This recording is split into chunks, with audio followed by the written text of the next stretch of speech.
Hello, everyone, and welcome this evening to our February 13th Bold New Futures Standing Committee meeting. My name is Caleb Bates, and I am serving as our Standing Committee Chair. Tonight's meeting provides us with an opportunity to improve outcomes for stakeholders, including students. And I say that because I believe it's so important for us to come to this work with that perspective in mind. Mickey, quiet. I would also like to say that I'm always in search of opportunities to improve our work. So please feel free to contact me with suggestions. This evening, we will hear from L3 districts about their experiences.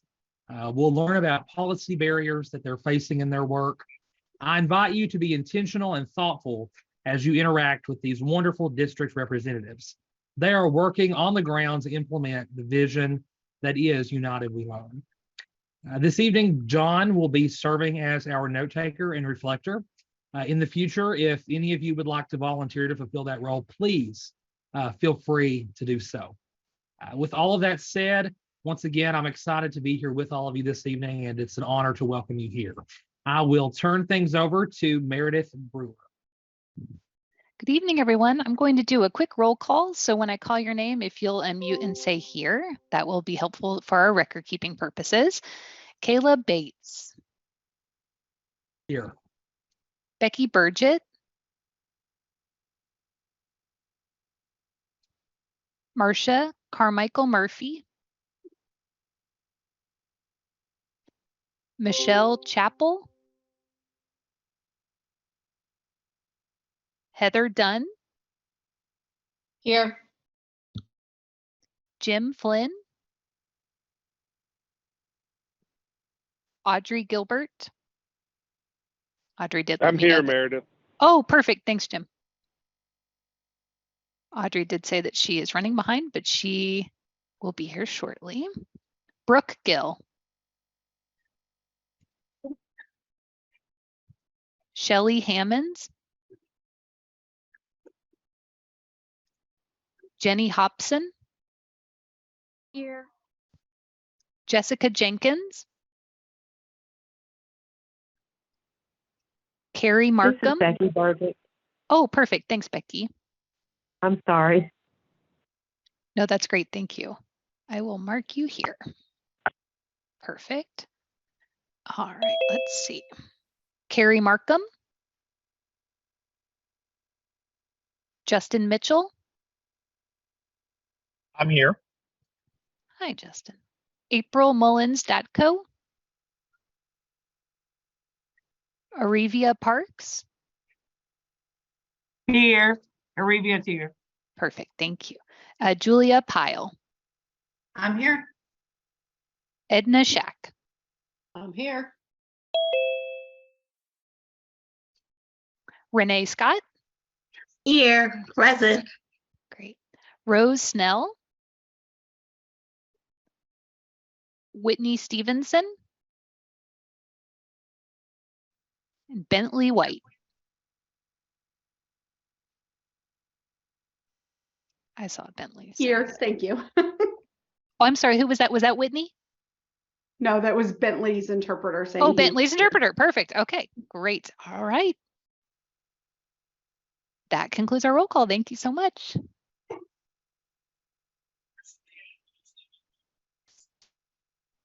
All right, I think I am up next to get us started.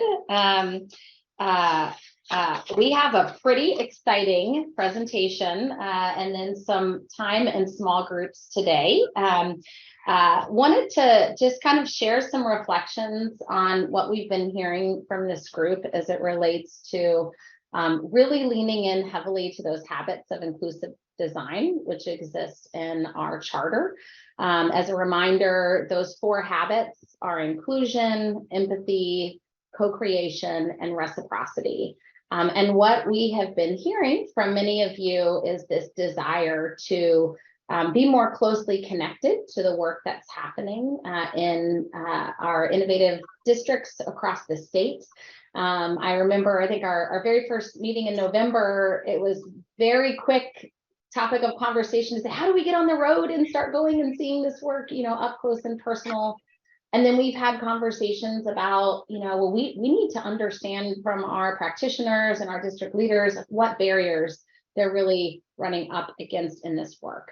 And so we were reflecting on that in our sort of leadership team meetings for this standing committee, and decided that we had an incredible asset, as we talked about in our first meeting, sitting right here as a partnership in this work, which is our L3 districts, so the local laboratory learning. They, as you, many of you hopefully know by now, they have been piloting new approaches to assessment and accountability, and as such are likely running up against many challenges within the policy space. And they have a lot of really great ideas and insights, I think, that they can share with us in this particular conversation.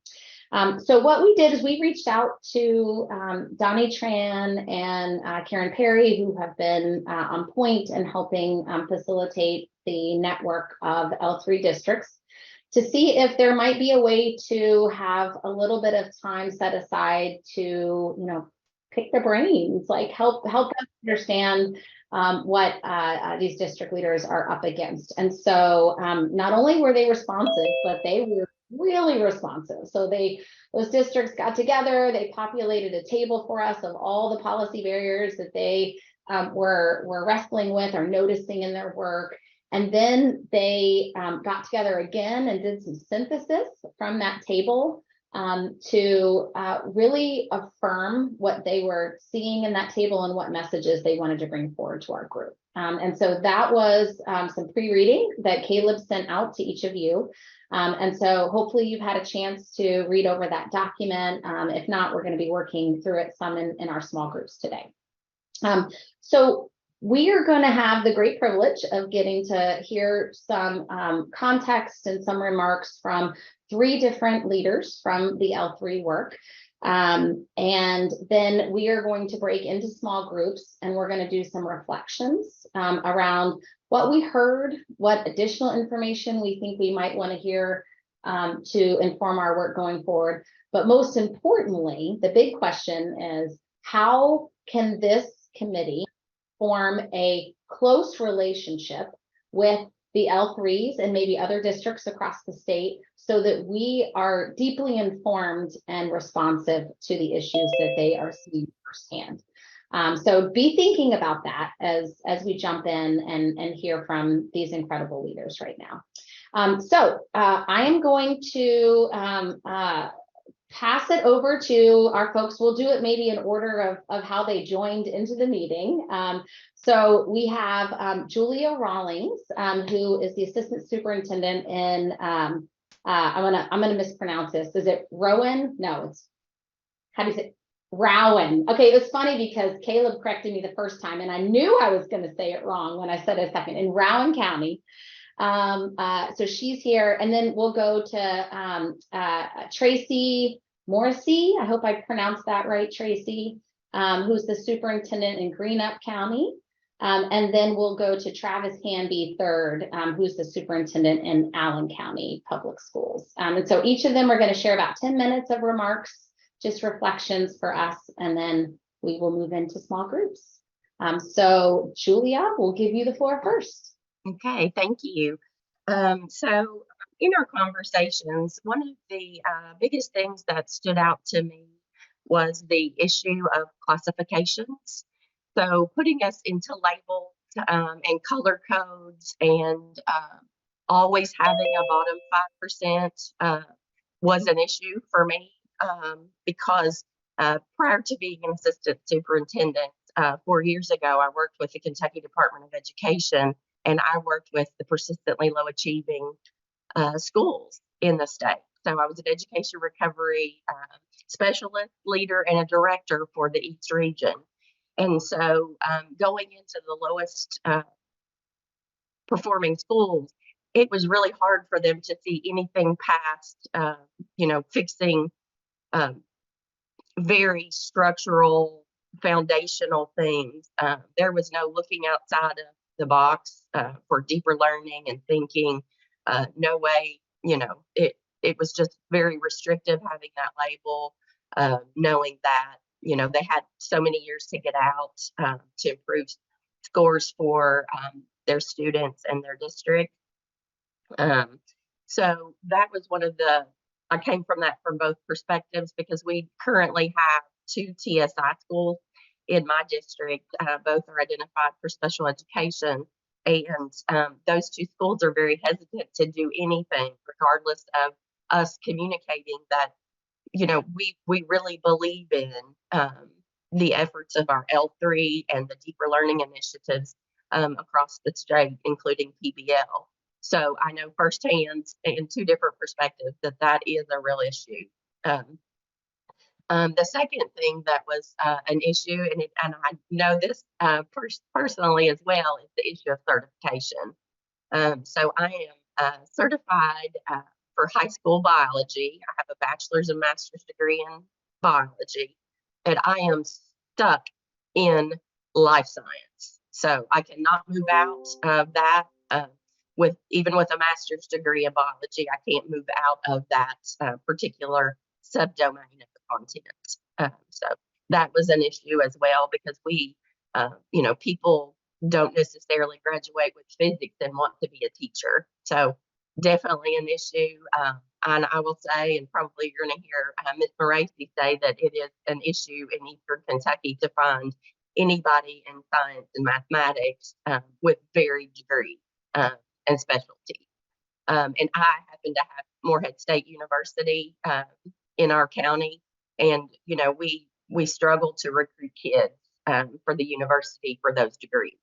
We're working with Morehead State University on a daily basis to get kids in that pathway. So if they're going through a pathway for any math or science, not specific to education, we really recruit them and talk about the benefits of teaching and allow them to come into our buildings. And that's been helpful, but it still doesn't fill all the gaps that we need.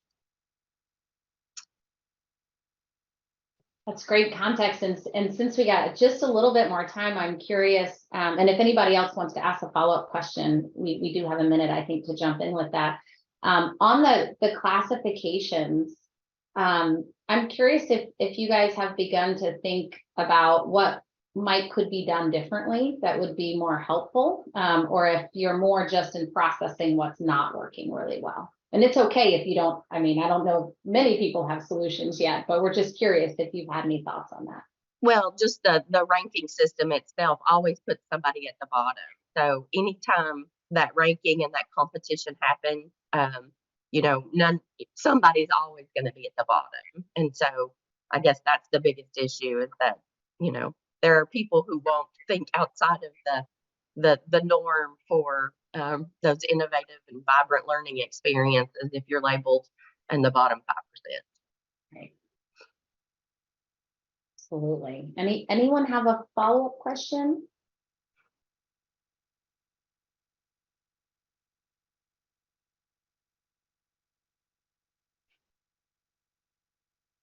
Okay, well, thank you, Assistant Superintendent. We appreciate it. And hopefully you'll be able to hang on for small groups where we're going to process together. Okay, perfect. Okay, so if not, we know we asked last minute for you guys to join. Okay, Superintendent Moracy. Did I get that right the second time? Okay, I made sure to pay attention. That was great. Thank you. No one ever gets it right. So Julia, thank you for helping out. Okay, so just to kind of piggyback off of what Julia says, I will agree completely with the idea of the classification, and there's always losers. And I came into this district in 2014 as a DAC, which was Director of Instructional and Assessment. And my job was to get everyone out of trouble because they were PLA. So I remember that's how I got to meet Julia. But that is definitely a problem that we have with our schools because they have seen our high school go into that and they never want to go back there again because your community does not forget. They remember. And it was a big disappointment to the community. And it's very difficult for the community to realize all the things you are doing that are positive, like feeding children, clothing children, transporting children on a budget that's not fully funded, keeping up schools, the political climate, and there's these things called test scores that if you don't get these, it won't look too great for your school. So it's an extra pressure, and I think it does have a lot to do with some of our teacher retention issues as well. People lose a bit of the joy of teaching because they are so focused on a test score. And so I think that does impact. I know it impacted how I felt in the classroom at times. So thank you for bringing that up, Julia. I think you're dead on with that. My big barrier that I see for us is it goes right along with testing. And it's the fact that all students are required to take an ACT for graduation. And I think we know that not all students are going to utilize that ACT score. They might be more beneficial to take a WorkKeys or a Coyote to get into a 2-year program. They do not necessarily need an ACT, but yet if they are not going to score well and meet a benchmark in the ACT, then we're putting them in RTI classes. And those RTI classes are to help them score better. So if I don't do well in math, I'm going to get 2 more math classes that I don't enjoy already for a test. And that's when behaviors come in. That's when dropout situations start to become, because you're not tailoring truly what that student needs. We're getting ready to work on trying to team teach a bit and have some of our high school teachers who are possibly in the welding department or electricity work hand in hand with our math department, the same thing with our English department, so that we can do some more tech versions of things. You know, perhaps you're working through the OSHA manual instead of Romeo and Juliet.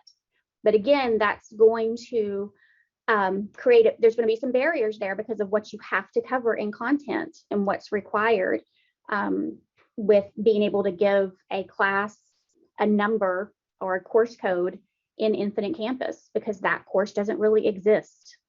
The other issue we would have is, as far as back to the assessment process, you know, we're required to give them what's called an individual learning plan. And that's by law. It starts in middle school years, getting very important, and all the way through your high school years. And it should be tied closely to your profile of a graduate that you're working on. And those are all things that we want to see be utilized. But we do not get to personalize what the assessment is. So we're making students take these assessments that are not personalized and that do not match what their goals and aspirations are.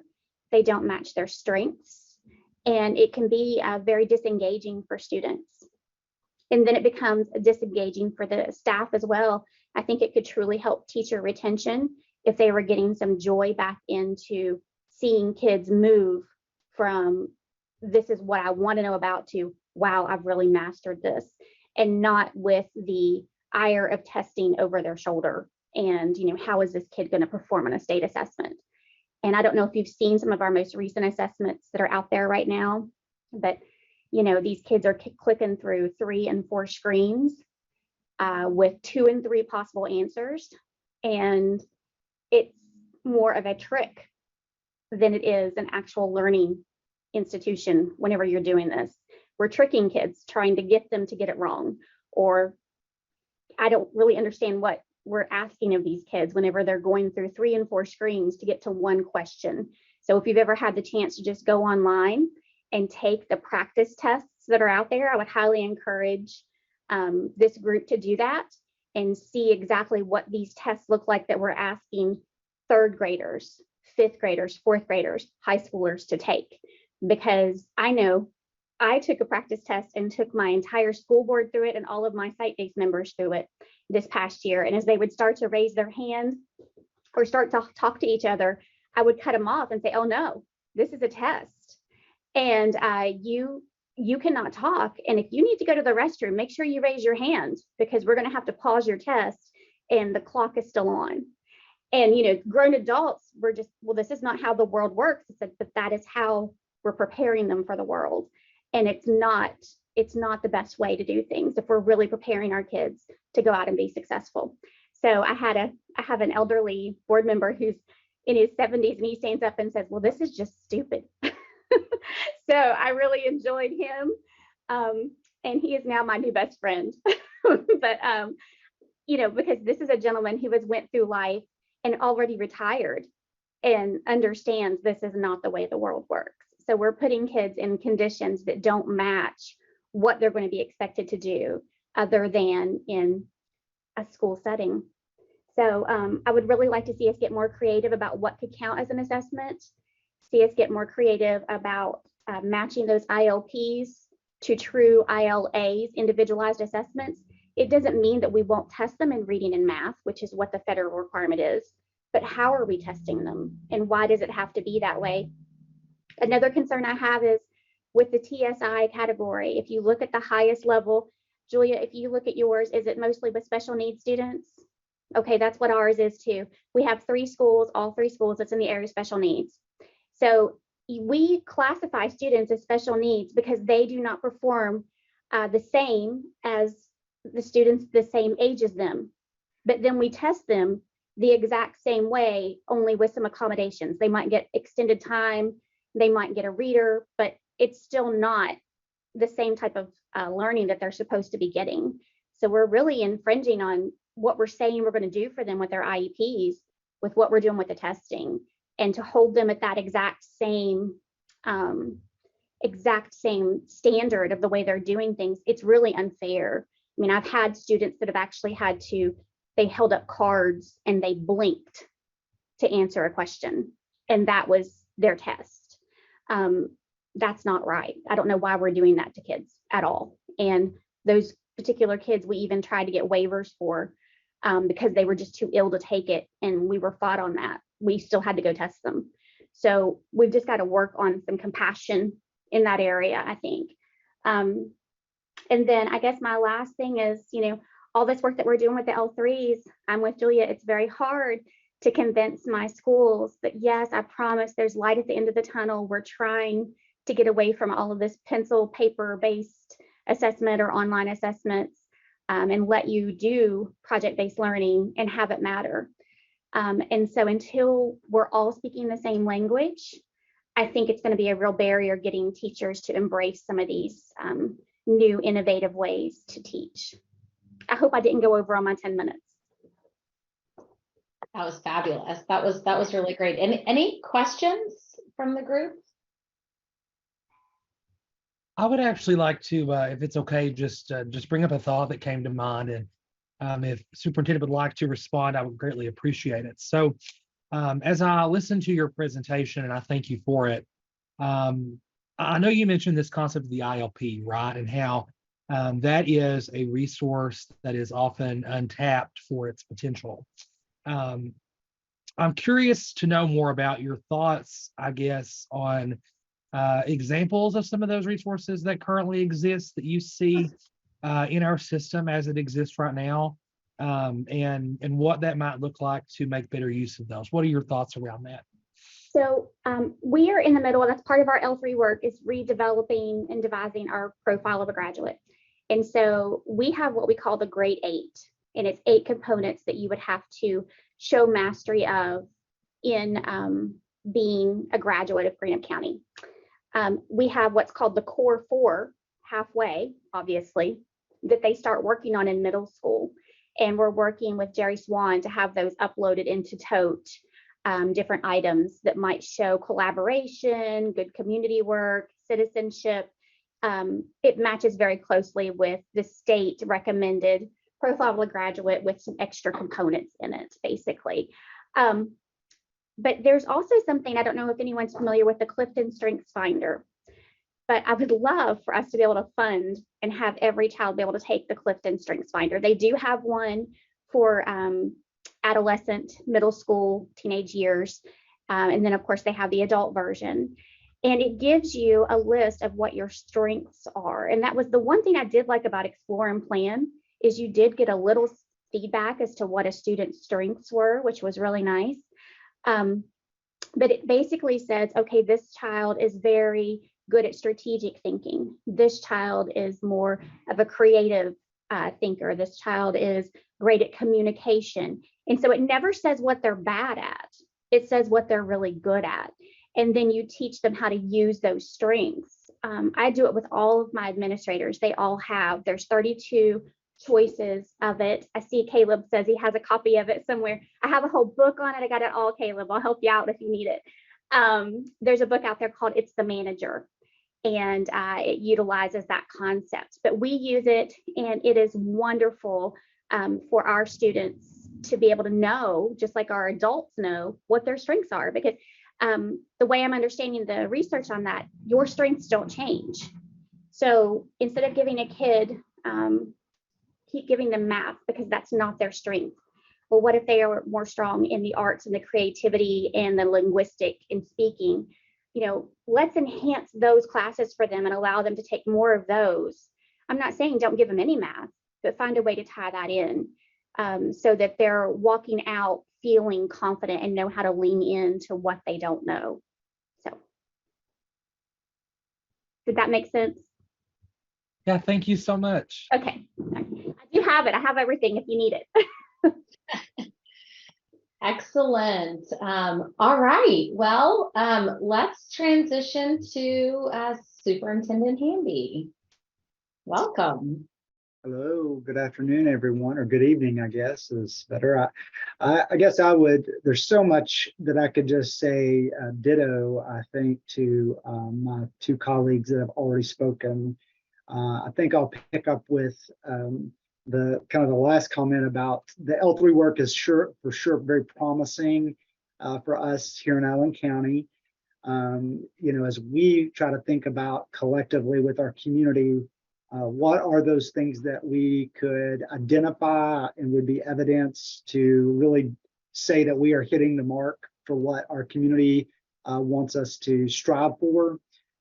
Because what I have found, this is my 13th year as a school superintendent, and about 11 of those has been spent trying to think about how we can innovate around assessment and accountability. And everything that you do is always met with a release of test scores in September or October, depending on what year it is and how quickly we can get the data back in the hands of our schools. And inevitably, even though everybody's ready to champion all of the great things that are happening, when that release happens and you're ranked, there are knee-jerk reactions that begin to take place, even from your most believing folks, right, in the work that you're doing.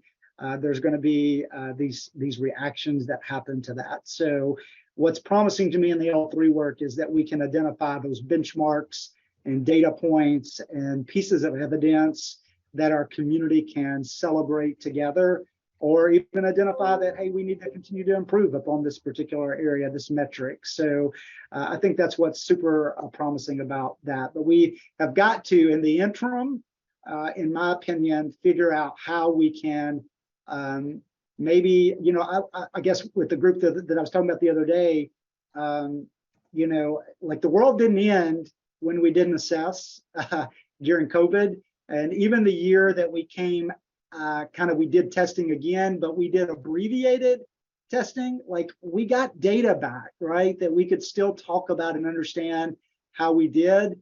And yet now all of a sudden we've moved back to that full onslaught of 5 intense days of testing, taking away, I might add, from instruction time that we could have for real promising things happening with students. So I would just echo all of that around assessment accountability. There are a couple other issues I just want to kind of bring forward to this group to think about too. Would again echo the certification piece that Julia talked about earlier, just about how we could get more flexibility in terms of certification for people to be able to teach in other areas where they probably would do extremely well in working with our students and helping them learn the content. I do want to call out classified staff. I think is something that we need to at least think about. During COVID, we allowed classified staff to enter classrooms and serve as really a substitute teacher, if you will. And again, I would say I don't know of any major reports that we had with issues. That was kind of taken away this year. Again, we kind of diverted back to the way we had prior to COVID. So I was hopeful that we were moving toward the ability to have more flexibility with classified staff. I can give you an example from a previous school district where we tried to get some, we had a very qualified individual to be able to work with our students. We were doing a performance-based approach to foreign language using some technology. I had a classified person who was fluent in a couple of languages, but yet did not have a teacher certification. She had come from Guatemala, if I remember correctly, and had the ability to be able to support our kids. We could not find a certified teacher to teach the content, so we defaulted to an online learning platform. This individual was a classified staff person by definition, and as a result of that, she could not work with students in a classroom setting, even though they were working on the technology. What we were required to do is have a certified person that had direct line of sight. So we actually had to go to the expense of opening up a wall right next to a classroom, putting in glass partitions so the person could see through into that other space, so that she could be under the direct supervision of a certified person. I just would question, why in the world do we have to go to do things like that to work around the system and get to that? We were able to accomplish it, but it was with additional expense and resources that I would tell you I don't think was necessary.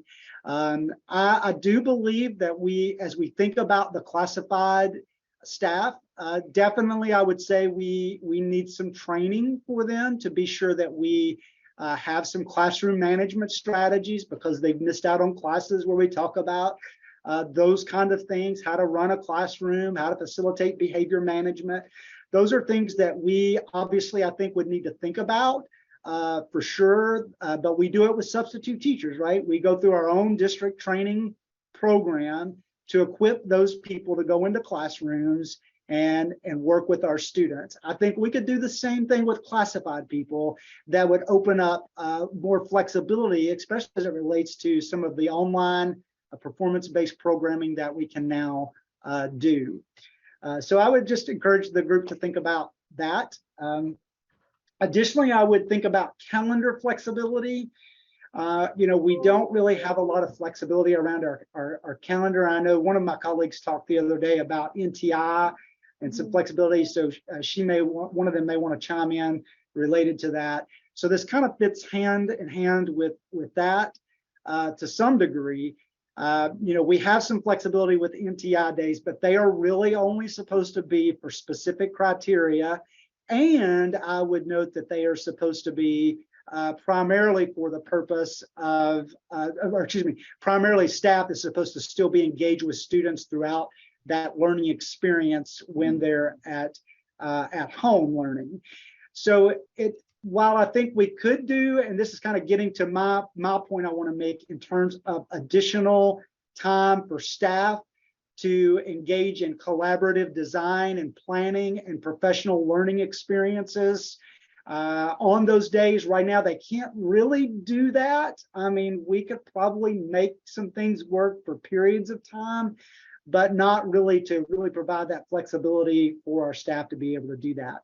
Right now, the law says that we have 4 professional development days for our teachers, and we have to have 170 instructional days. Now, there is a law that allows us to start later in August, and we don't have to meet that 170-day threshold, but it's only if we do it by that particular rule.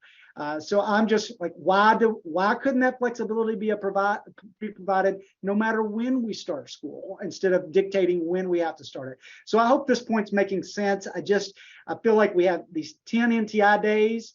Potentially they could be used or some model like that for some additional professional learning for staff. or that we could provide that calendar flexibility that's called the, what is it called? The boat dock bill or something like that, I think is the way it's referred to, because they wanted us to start later to be able to have more time for the summer, for our students to engage in summer work, if I remember correctly. I think it's tied to that a little bit. But I would just argue that that same flexibility should be able to be applied to school districts at any time, right? To give us more flexibility with our school calendar. And that comes to when we're doing innovative work. In some years, we may need more than 4 professional development days to work with our staff to implement some innovative approach or strategy that we wish to do with our staff. So that's an area that I feel like could use some thinking. And then finally, for me, one of my big, I would tell you, this is not the first time some folks that I've tried to raise this issue, and that is around competency-based credit and learning.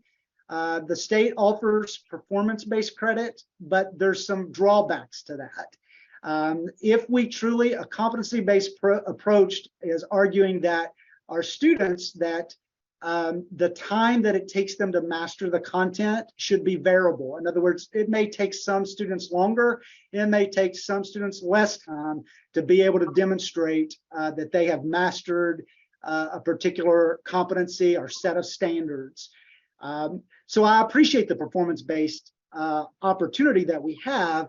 However, if we go beyond, if we truly believe that time is variable, in some cases, it may take a student beyond when school ends on May the 15th or 20th or whatever.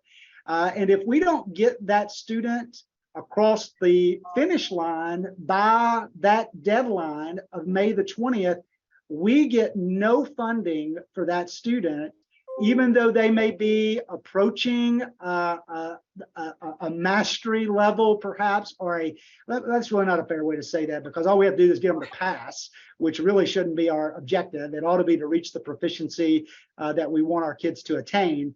But if we don't do it by the end of the school year, or maybe some extension into summer school, then we ultimately do not get credit for that student, and we do not get funding for that child. And so a true competency-based model that would allow some flexibility, at least perhaps a partial funding, or that would allow us to get that funding beyond that arbitrary date of June 15th or June 30th, because the kid may work on it into the fall semester of the next year, maybe by the end of August or the 1st of September, and complete that credit or complete the pass. And yet we've already lost out on the funding from the previous year for that child. So those are just some elements I could maybe, if you got specific questions, I could try to answer those. But those are some big ones that come to my mind as I think about, not just the big one for sure is assessment accountability and those structures and ways that we work around those. But it's not the only thing that I think that as we approach this through your group about changes that we could potentially set us up for greater opportunities to innovate in our school districts. Wow, that was excellent. You guys have, all 3 of you have my head spinning. So I hope that others on the committee feel the same. We do have probably time for one question for Superintendent Hamby, if anybody wanted to come off mute. Bentley, did you want to chime in? Well, really it's 2 questions, but rolled into one, about your like certified and classified personnel situation. I was wondering what's your take on a apprenticeship program for educators, almost like what Tennessee is launching, I think starting next year, maybe. What would your take be on that? And also, Justin Mitchell may be able to better answer this, but the Professional Standards Board met today and they discussed the and like an interstate compact connected to teacher licensing. Do you feel like that would also help to alleviate issues regarding that too? Yeah, so to the first one, I think that's the way we have to approach things, right? Through thinking around apprenticeship programs for people wanting to enter the education space. So I'm super encouraged by that. I hope that gets traction and we truly do make progress in that arena. And I will just hold my hand up and say I welcome the opportunity for some people to come in and do that right here in Allen County, because we are struggling to get certified teachers in our classrooms. And then to the point, I think, anything like where we can share or have reciprocity with other states, it seems logical to me we would want to pursue that, right? I mean, it should not take months or to get a person to jump through Kentucky's hoops to get a certification, right? That just makes it difficult for districts in terms of what do they get paid, because they are not a rank 3 certified teacher at this point or whatever. So we have to figure out we pay them and then back pay them, and we're doing all these things just to jump through some hoops for the person to get certified in our state. So I think both of those are promising and hope that we see them become a reality in Kentucky. Excellent. All right, we've already got a commitment from you to be a pilot site. I will do that. Yeah, I'm Something on like board. that up and running. Very seldom say no, so. I appreciate that. That's wonderful. Well, these were excellent perspectives, and really, hopefully just the beginning flavor of the kinds of insights that we want to gain from an ongoing relationship with each of you and your L3 colleagues, as well as other superintendents and educators across the state. So we are going to break into small groups to think about that very question. How do we create this type of ongoing relationship so that we generate these insights? I think it's important for us to remember, last meeting we talked about the opportunity analysis tool that is going to be created, which is kind of that almost like top-down review of existing Kentucky laws and regulations and systems. This piece that is the perspective of our leaders who are on the front lines, right, is going to be that other piece of the puzzle, that together those pieces come together and help us as a committee really begin to analyze and come up with what we think might be solutions. And then hopefully we have the ability to go back and pressure test our thinking with our district partners who are leading this work. So we're going to break into small groups. John has been putting them together for us. You will have a facilitator in your small group, as well as hopefully one of our L3 leads, assuming they're all able to stay on and join us. It's a great time to ask any follow-up questions you have, as well as to dig into this big question. So with that, I will stop talking and John will work his small group magic. And by small group magic, we'll click the open room button. So just a quick clarification too, we'll have about 20 minutes in said room. So we'll come back around 6:45 or 6:45, 6:05 or so. So opening rooms, and we'll see you all in a bit.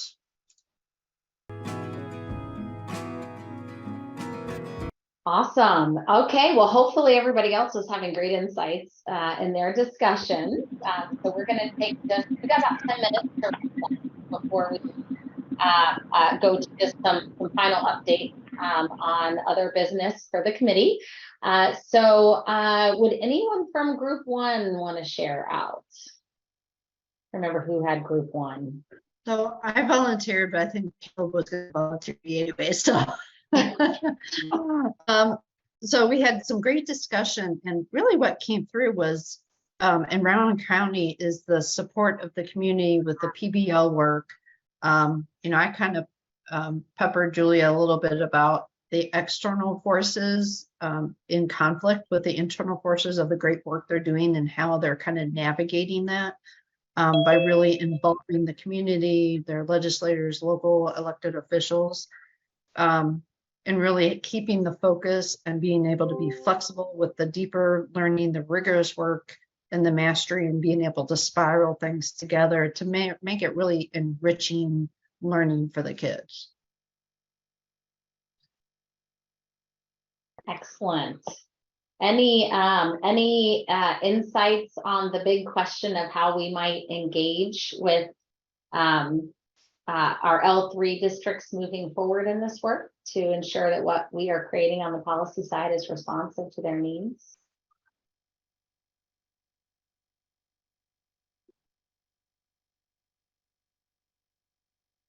And it's okay if not. Just want to make sure we had some airspace for that. I think we kind of struggled with that a little bit. We talked about the L3s maybe being able to have a form where they can input in where some of their struggles are, so that everyone could see that and be able to examine and work on those, because most likely if one is having that struggle, the other ones are too. But it really boils down to is a lot of communication and sharing of what is going on, the stories and the stories of impact. And I will say in L3, we're a cohort 3, so we are very, we're very much into the process right now, like we're meeting 7 or 6, 6 or 7. But so I think moving forward, we will have lots more questions about policy than we have before. So I will definitely share those as we get them. That's excellent. So I'm almost hearing maybe a need for some kind of like a data collection process, right? So that we have, so as those insights are emerging from your work, that you have a place to input those policy considerations and they come immediately into our conversations so that we're aware of those. So maybe that's a charge for us to think about as a committee. All right, well, group 2. I think that was my group. Maybe, I'm not sure. I think so. Yep, that's you, Bentley. So we discussed, give me a second. We discussed making assessments more individualized for students so that way they can still align with state policy, but having flexibility. We discussed Kira. I have 3 million tabs open. We discussed student attendance and now my screen is messing up. Anyway, we discussed student attendance, reluctance for students to go to campus if they're not like motivated to be innovative on their coursework.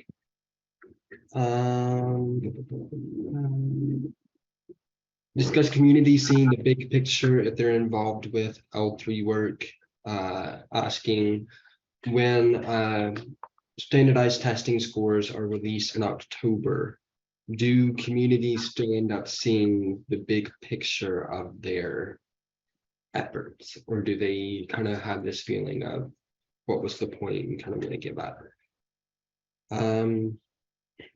Or we discussed not suggesting policy changes without having some sort of consultation with L3 superintendents, so that way they can have this sort of insight as to what will and won't work based on what we've already done.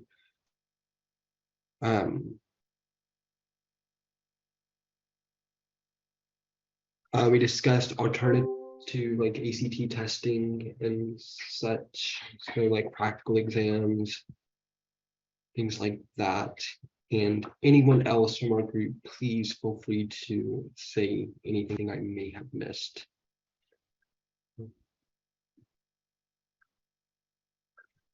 I'll just add, and I think one thing that folks said in response to the second question is it'd be great, Jenny flagged not changing policies without hearing from the superintendents, maybe creating some kind of regular feedback loop similar to this, where maybe the same folks don't come every time, but every so often we invite a new group of folks, recognizing that people don't want to have a lot going on their plate. The work of innovation is very time consuming, but that in general, it's great to have from their perspective, people want to know what they want and need.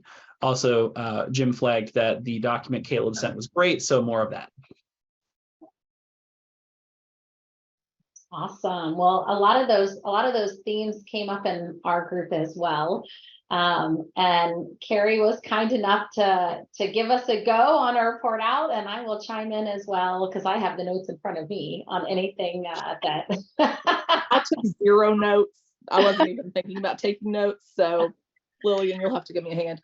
We got really into talking about certification of, was it classified staff versus certified staff, and it's hard to assess students when you don't have teachers, and how can we best support staff that want to become teachers. We talked about that. We talked about gaining insight from the community into like what the L3 communities could gain from us. And we probably left out what we could get from the L3s, but I was kind of thinking about it as group 2 was talking. And what I would love to know as a community member is what the L3s could do for us. And then also hear from students. I think it would be good for future students to hear from current students in the L3 communities. That's just my little tidbit that I thought of just now. But we really spoke a lot about communities and teachers and how best to support our teaching staff as is. Am I reporting that correctly, Lillian? Correct me if I'm wrong. But I really liked the idea of Renee had spoken about the Go Teach alternative pathways. And you know, if we're looking at how to best assess our students, we're going to have to get buy-in from teachers and what's going to be the easiest for them to implement and something that they have buy-in. You know, we want them to teach and want to teach what these kids are being tested on or assessed on. Excellent. Lillian, help me out. Yeah, no, that was fabulous. Renee, you look like you might have been wanting to chime in. Am I reading that wrong? No, I was just thinking the way we ended our conversation, I thought was a good segue into our next conversation, because the superintendent, he was saying that when we talk about deeper learning, we got to make sure that we're all on the same page as to, so we're talking about the same thing and the same skill sets that our business community members, as well as our education community members are talking about when we use the phrase deeper learning. Mm-hmm. Yeah, that's excellent. And that came up in context of as we think about scaling this work, like Yes. what are the implications, right? Yeah. That's fabulous. Well, excellent report outs. You know, I definitely heard as in terms of process next steps for how we can more closely collaborate with our innovators in the field, not only a call for some kind of like a data collection process or some way to really capture those insights and bring those into our work here. And then the reverse, where we create some kind of a process to go back and engage with our district leaders and business leaders and community members as we are developing policy agendas and ideas, making sure that we are, you know, really pressure testing them with those who are going to be on the front lines implementing that work. So it seems like there's some pretty good process pieces that we can think about building into our committee moving forward. So with that, I am going to pass us to Meredith Brewer, who is going to take us through some updates. Thanks, Lillian. One thing that I failed to do was to get approval on our minutes. So we don't take traditional minutes for this meeting. We actually just sort of take running notes and sort of general descriptions of the work that's occurred. So I put that link to the notes from January in the chat earlier, but I just added it there as well. We did in November agree to have 90% consensus to approve an item. So at this time, if we could just vote whether or not we approve the notes as drafted so that we can officially archive those, that would be great. So I think what we'll do, we did a waterfall chat in January, so you know what that is. So at this time, if you could put in your chat, in the chat, whether or not you approve those minutes as drafted, that would be super helpful. And then if you do have any corrections or additions, do let us know. I wanted to just briefly touch on kind of the status of the talking points that we briefly chatted on in January. So I think it's important for us to sort of distinguish between different sets of talking points. I know that in November, part of what was requested was if someone asked me in the grocery store, what is United We Learn? What does it mean to be on the United We Learn Council? You know, what is my answer? Do we have some consistent points about this work that we could share with our communities? To that request, yes, we do. So our Division of Communications has drafted a set of talking points that have a slide deck to accompany them. If you are invited to present about United We Learn and want to provide kind of a summary and an overview of the work to date, we do have those talking points available.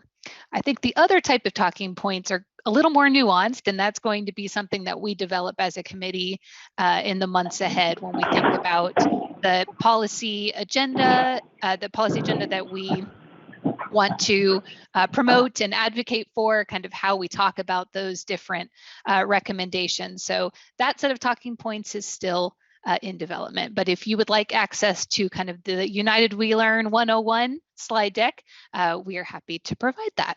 And with that, I'm going to pitch it to John, who's going to give an update on the opportunity analysis that KnowledgeWorks is working on for us.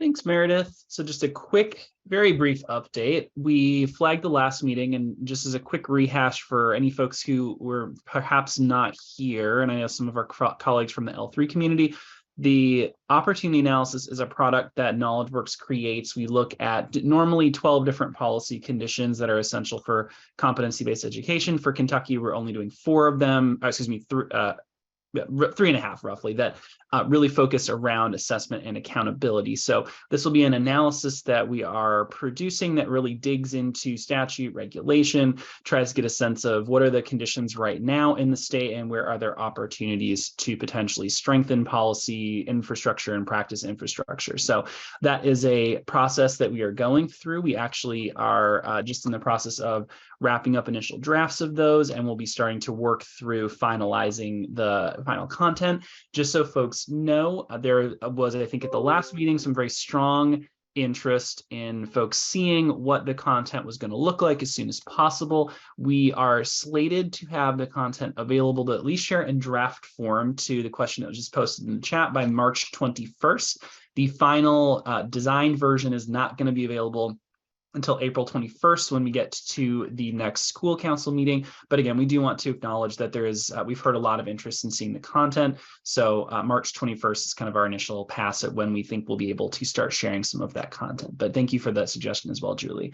One other thing we wanted to flag is that there's also going to be a short memo just outlining some of the commitments that Lillian and I as KnowledgeWorks and support staff are going to be working through over the coming months and years, hopefully, and some of the forthcoming pieces so folks can kind of get a sense of exactly what it is we're doing and kind of how that all ties into the work of the Building a Bold New Futures and the Cool Council. So with that, unless anyone has anything to add from Meredith or Lillian, we can pass it over to Bentley, who I believe is going to take us through committee member updates. Meredith, Lillian, anything to add? I do have one last sort of point of information. We are, as we shared last time, kind of working to align our meeting dates with the other committees so that we are on the same sort of meeting cadence as the other groups. So I know we shared in an email, that means we're working toward meeting the first week of the month. So I will be sending out some potential dates and meeting times for our meeting in March. We are going to try to rotate off of only meeting on Mondays because we do have some members that have conflicts with Monday evenings. So we will try to secure a different day for our March meeting. And just wanted to make sure everyone was aware that we will not have a committee meeting in April because we will have our full convening together in Shelbyville at the end of April. But don't worry, we will certainly have some outstanding homework for you to do in reviewing that opportunity analysis that John just referenced. So you will be busy in April leading up to the convening, but we won't have a formal meeting. All right, Caleb. Or no, Bentley. Bentley's up. I apologize. I actually do, though, if it's okay, have just one thought to add, Meredith. I noticed your comment there in the chat. And so just to clarify, I actually had planned to mention that I'm willing to send out the talking points that you are referring to that we have right now together in the next email I send out to the group. So that's something that we will share with our crew so they'll have those to use. And I will now turn things over to Bentley unless anyone else has anything else to add before we continue on. Thank you. Hi, folks. So I guess it's my turn now. We're opening up for any like public comments, questions, concerns, final remarks from any member on the committee. Any ideas, brainstorms?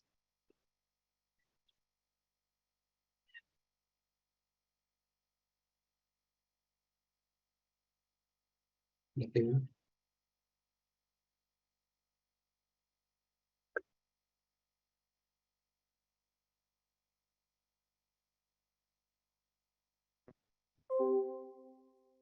Bentley, I've got one to share while folks are thinking. And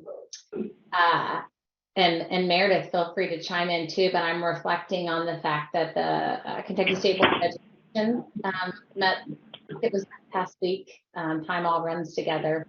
And there were several presentations for the board members on sort of with the goal in mind of helping them think about what types of policy issues they might being the key word there, find themselves wrestling with. Really delivered the message that you know, these committees and the United We Learn Council as a whole will be doing the hard work to try to figure out what those policy recommendations are, but wanted to, it seemed like the presentations were really trying to anchor the board and what some of the considerations might be.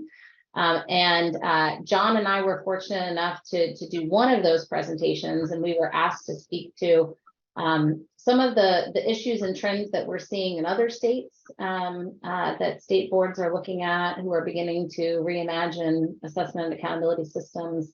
And then Dr. Susan Lyons, who is a psychometrician who's brought on to support the Accelerating Innovation Standing Committee, and who did the presentation at the kickoff meeting in November about what are some implications for accountability. She also presented.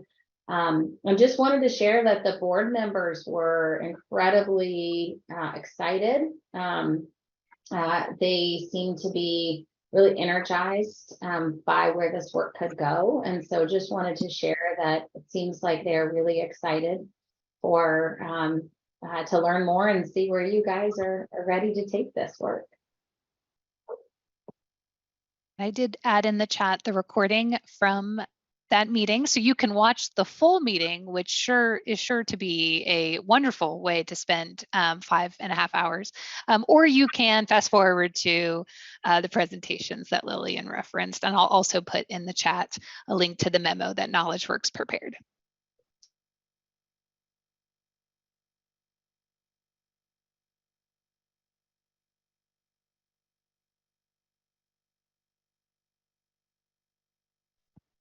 Bentley, that was fantastic wait time.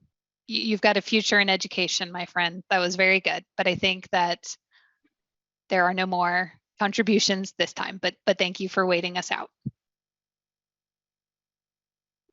I'm the kind of weird person. I love me an ed committee, but I also love it when they add in a bit of drama or add in a bit of like fun stuff here, and you're just like, you just can't help but be like, ooh, that's really what's going on over there right now. All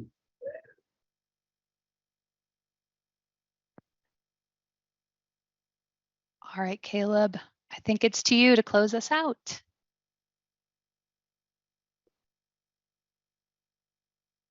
All right. Well, let's see here. I just want to say that I am very grateful to have had this opportunity to be here with everyone. And it's been great hearing some wonderful conversation and being engaged together in this meaningful work. With that said, we will be in touch in the near future regarding our next meeting. Very excited to see that happen when it does. That said, I think that we are ready to adjourn. So following meeting cadence, someone may have to remind me exactly what the process is here.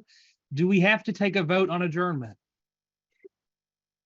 I don't believe we do. So we have pushed Robert and his rules out the window. So I think it's okay if we are ready to adjourn and there's a feeling of consensus. I think we can conclude for the evening, but I appreciate the protocol. Absolutely. I just want to be sure, Meredith. All right. Thank you all again for being here this evening, and look forward to seeing you all again soon. And we'll be in touch, as I said, here in the near future.